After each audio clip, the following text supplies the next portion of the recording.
My boyfriend abused, cheated, and humiliated me for almost a year.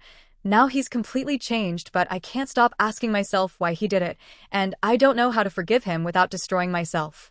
I'm 21, and my boyfriend is 23. We've been together for 3 years. Sometimes, when I read other people's stories, I tell myself what happened to me isn't as bad. It's not as extreme, not as violent, not as headline-worthy. But deep down, I know it still shaped me, and it's still something I carry. Just because it's not the worst doesn't mean it didn't break me in ways I'm still untangling. To make a long story short, though nothing about this feels short, he cheated on me. For almost a year. While I was giving my all to him, while I was trying to help him through his mental health struggles and past trauma, he was secretly with someone else. That year was the rockiest part of our relationship, and now I understand why. At the time, I thought maybe we were just going through a phase, that he was pulling away because of depression or stress. But he was already halfway out the door, I just didn't know it. The cheating was only one layer of it. He was verbally abusive. And not just in the way people toss the term around, this was sharp, targeted cruelty. He knew my weak spots and pressed on them like bruises. Before him, I had been in a physically abusive relationship. My ex had hit me, choked me, even put a gun to my head. I survived it, but I carried that trauma into my new relationship, thinking maybe with honesty and trust, I could build something safe. I opened up to my current boyfriend about it, thinking he'd understand me better. Instead, he weaponized it. In his rages, he'd throw it in my face, telling me I deserved it, that I asked for it, that I probably pushed my ex to do it. It's hard to put into words how disorienting it is when someone you love says something like that. It's not just hurtful. It rewrites the past in a way that makes you question your own reality. His anger was a constant presence. He had a temper that could light up in seconds. One minute we'd be fine, and the next, it was like I was looking at a stranger. Eyes narrowed, voice sharp, saying things so cruel that they almost didn't sound real.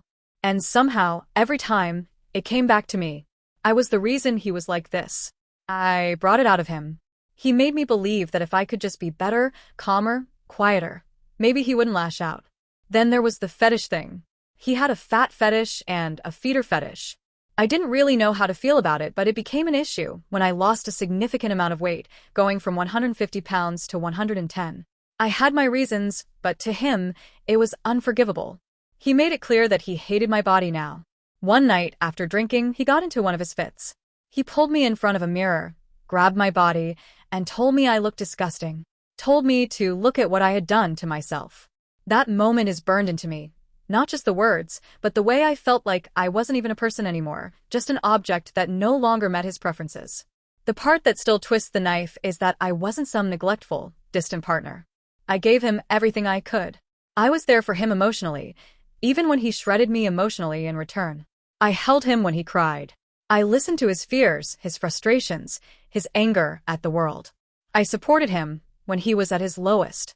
He didn't have a job at the time, so I stepped in financially. I paid for his car insurance. I covered our meals.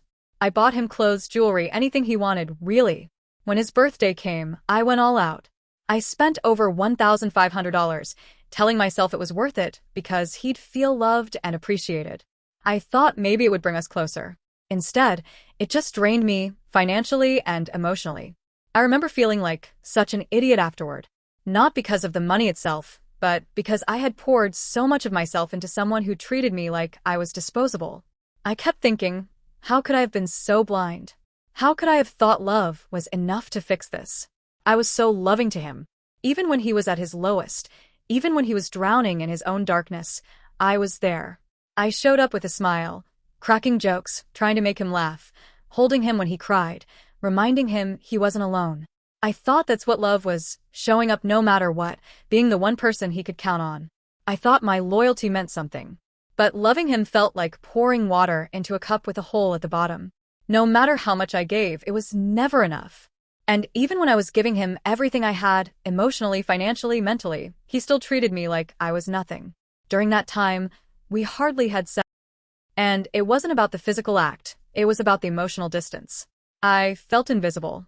Like my needs, my feelings, my existence were just background noise to him. Then I found out from the girl he cheated on me with that it wasn't just about the cheating. He wasn't just with her behind my back, he was talking about me. To her. And what he said gutted me in a way I can't even explain. He told her he was going to drain me dry of all my money and then leave.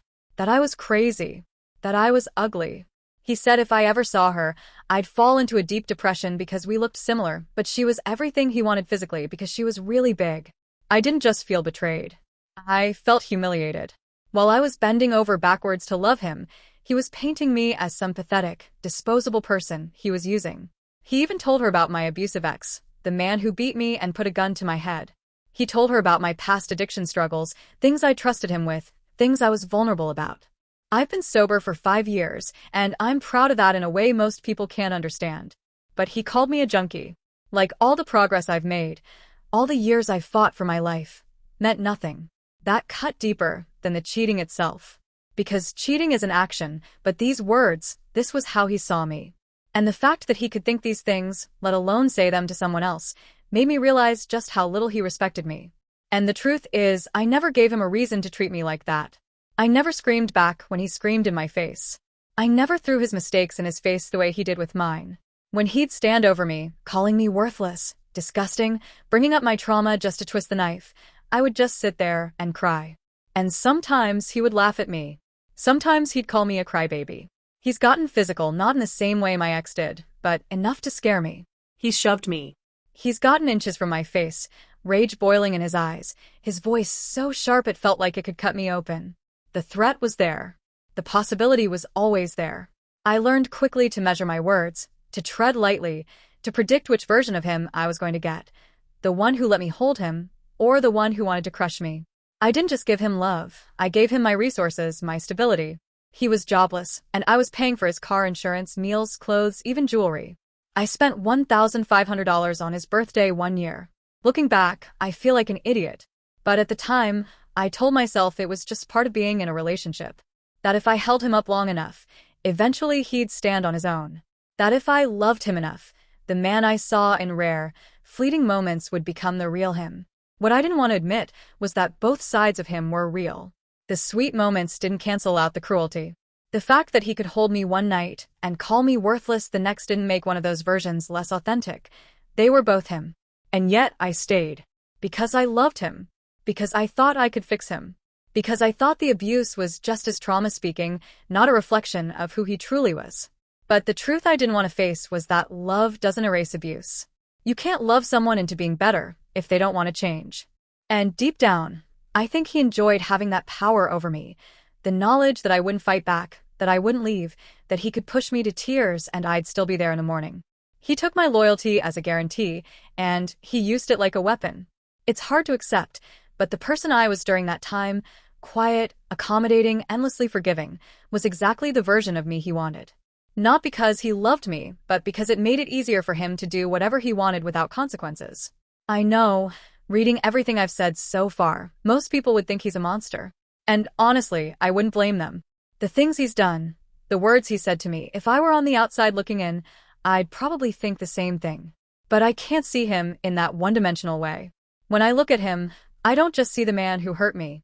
I see the scared little boy who never had a safe home, who was failed over and over again by the people who were supposed to protect him.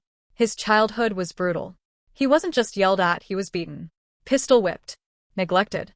He grew up in a world where abuse wasn't an exception, it was the baseline. Violence and rage weren't just occasional outbursts, they were the air he breathed. His family lived in deep poverty. His parents never made it out of their own parents' house. They still live there to this day, no jobs, just scraping by on disability. And that house wasn't a safe haven, it was a breeding ground for trauma. His dad is bipolar, and the fits of rage he's capable of are terrifying. I know now that's probably where my boyfriend learned how to explode, how to turn pain into something loud and destructive. He didn't learn healthy ways to communicate, to process anger, to resolve conflict. He learned to fight, to lash out, to survive. And when I think about that, when I think about him as a little boy in that environment, my heart just breaks. That's why I can't see him in black and white. His actions were horrible, inexcusable. There's no sugarcoating the damage he's done. But that's not all he is. He is good in him, so much good. I've seen it. I've felt it. When he isn't lost in a rage or battling whatever demons are clawing at him inside, he can be the most tender, sweet, and loving person I've ever met. He can make me laugh so hard my stomach hurts. He can hold me in a way that makes me feel like the safest person in the world. He's passionate, God, he's passionate about the things he loves. He can talk for hours about his hobbies and his interests, and even when I'm not particularly into whatever it is, I'll listen. Because the light in his eyes when he talks about something he loves, that's the real him. That's the man I fell in love with. I love him with everything I have. If I could take his pain away, erase all the horrible things that happened to him, I would do it without hesitation. I'd give up anything, everything, just to make him truly happy and at peace. Fast forward to now, it's been almost a year since we got back together. And the truth is, he's not the same person he was before. He's been going to therapy since the day we decided to try again, and it's made a difference. A big one. He hasn't shown or repeated any of those abusive behaviors from before. No rages. No cruel words. No shoving or intimidation. It's like he's learning, slowly but surely, how to be the man he wants to be, the man I always believed was in there somewhere. It's not perfect. It's never going to be perfect. But I can see him trying. I can see him catching himself, choosing a different path, opening up instead of shutting down. And for someone who grew up never having a model for what love should look like, that's huge. He's apologized more times than I can count. Not just quick, I'm sorry, but deep, heavy apologies that come from somewhere real. He's given me the space to fall apart over what he did. I've cried in his arms until my whole body hurt, until my chest ached from sobbing, and he stayed there, holding me like he could shield me from the past. We've had hours, literal hours, of talking, dissecting what happened, going over my pain and his actions in every possible way. He's met me with reassurance every single time I've needed it, no matter how many times I've asked. He's told me he's not that man anymore. He's told me he's so sorry, that he'll spend the rest of his life making it right. And I believe he means it. I've seen him sob about what he's done. I've seen the regret eat him alive. I know he's broken over it in his own way. And the truth is, right now, I'm the happiest I've ever been with him. That probably sounds strange to anyone reading this after hearing everything he put me through, but it's real. I'm content. I feel safe with him now. I trust him in ways I never thought I could again. He's completely changed, and not in a short-term, trying to impress me kind of way. It's been consistent, steady, something I can actually feel as a part of who he's becoming. But here's the thing, I'm still traumatized. I can't just erase the memories of those nights. I can't stop the flashes in my head of his face twisted in anger, or the feeling in my stomach when he'd throw words at me like knives.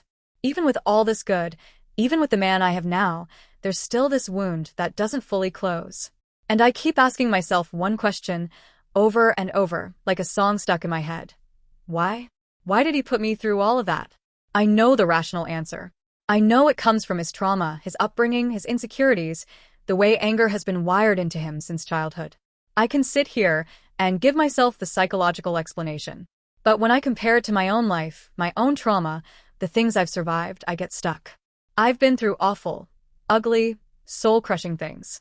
I've been hurt in ways I wouldn't wish on my worst enemy. And yet, I could never imagine treating someone I love the way he treated me. So I keep wondering, how could he? How could he have the capacity to do those things to me and still claim to love me? That question sits heavy on my chest, and even though I know I might never get an answer that satisfies me completely, I still feel like I need one. I wanted this to be short, but of course, it's turned into another rant. I guess there's just too much in my head and my heart to keep it neat and concise. If you've read all this, thank you. I don't think I'm looking for people to tell me whether I should stay or leave.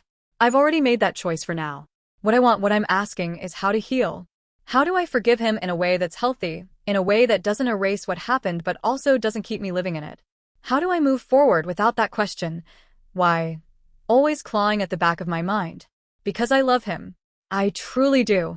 But I also know love alone doesn't make pain disappear.